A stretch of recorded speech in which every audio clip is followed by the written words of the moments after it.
कास्की जिले के निवासियों ने ट्रांसपेरेंसी इंटरनेशनल के कर्मचारियों का गर्मजोशी से स्वागत किया। जलवायु परिवर्तन के लिए जुटाए गए फंड को बचाने और भ्रष्टाचार से निपटने के लिए टीआई नेपाल यहां 2020 से सक्रिय रहा है। जलवायु परिवर्तन का लागि जति पनि बजेट सरकार जलवायु परिवर्तन से लड़ने के लिए जो बजट आवंटित करती है, उसका सिर्फ 20% ही यहाँ पहुँचता है।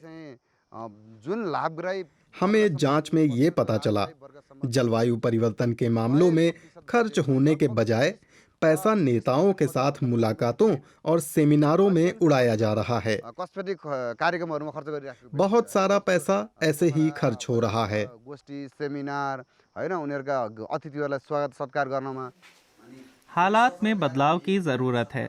ट्रांसपेरेंसी इंटरनेशनल नेपाल नियमित रूप से कास्की के निवासियों से पूछता है कि जलवायु परिवर्तन से वे किस कदर प्रभावित हैं।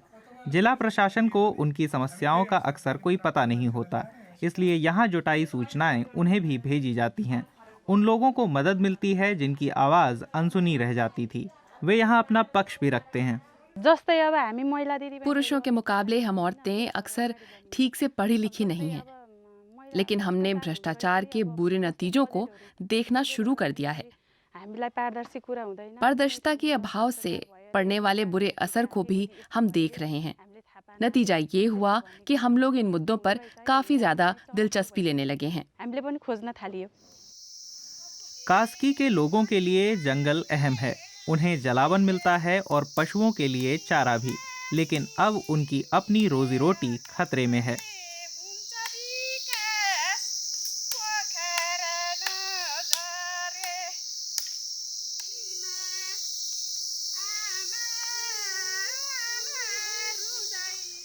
घाटी की दूसरी तरफ एक बड़ा भूस्खलन हुआ है, और ये उस इलाके में हुआ अकेला भूस्खलन नहीं है।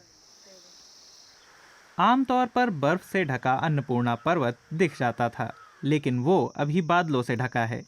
मानसून बदल गया है, बरसातें लंबी और भारी हो चली हैं। यहाँ देखिए, हर चीज अभी तक तरबतर है। 12 दिन से यही हाल है। मेरा घर भी बाढ़ में घिर गया था। आधा अनाज सड़ गया। बहुत पहले ये फसल कट जानी चाहिए थी। अपनी बढ़ती समस्याओं के बारे में यहाँ हर एक को जानकारी नहीं है। उन्हें लगता है कि ये देवताओं का दंड है। आप जानते हैं कि लोगों को जलवायु परिवर्तन के बारे में कुछ नहीं पता है, और टीआई नेपाल के लिए भी ये मुश्किल रहा है। शुरुआत से देख रहे हैं, लोगों को समझाना बहुत मुश्किल हो जाता है कि जलवायु परिवर्तन क्या है। इसलिए एनजीओ ने सरकार के रेडियो नेपाल से मदद मांगी है। जलवायु परिवर्तन के बारे में जागरूकता वाले विज्ञापन तैयार किए गए हैं। वातावरण संरक्षणमा सम्बन्धित निकाय र जनमानसले खासै चासो राखेको देखिँदैन। यही दुर्दशा मूसलाधार बारिशों ने देश के दक्षिण में चितवन जिले की फसलों को बर्बाद किया है। किसानों ने जो बच सका वो बचाने की कोशिश ज़रूर की। बारिश से दोनों नदियों का जलस्तर भी बढ़ गया है।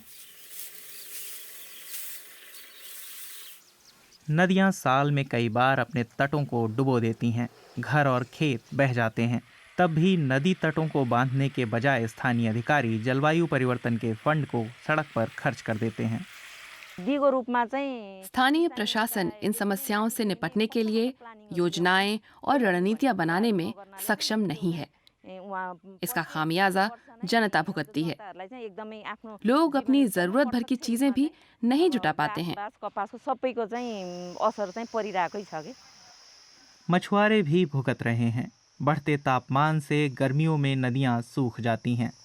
पानी की गुणवत्ता भी तेजी से खराब हो रही है।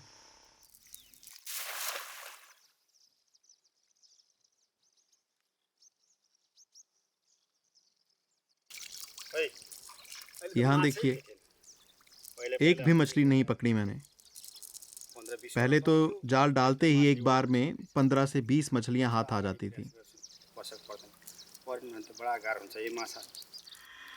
लेकिन हालात सुधरने की उम्मीद की एक वजह है। ट्रांसपेरेंसी इंटरनेशनल का स्टाफ अधिकारियों के साथ मिलकर काम कर रहा है। ये तय करने के लिए कि ज़रूरत की जगहों पर फंडिंग आखिर क्यों नहीं पहुंच पाती है।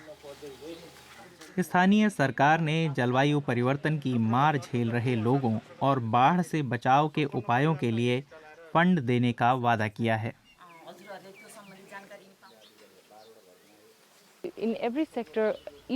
हम सब ने भ्रष्टाचार को बढ़ावा देने में छोटी छोटी भूमिका निभाई है।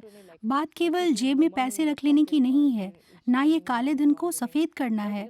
बात ये भी है कि आप अपनी ड्यूटी नहीं निभाते हैं, आप नहीं जानते हैं कि अपने दायित्व का पालन कैसे किया जाता है। ये भी भ्रष्टाचार है। जलवायु परिवर्तन से प्रभावित लोग भी कदम उठा सकते हैं। ट्रांसपेरेंसी इंटरनेशनल उन्हें उनका फंड हासिल करने में मदद करता है। बदलाव की लंबी डगर में ये एक महत्वपूर्ण कदम है।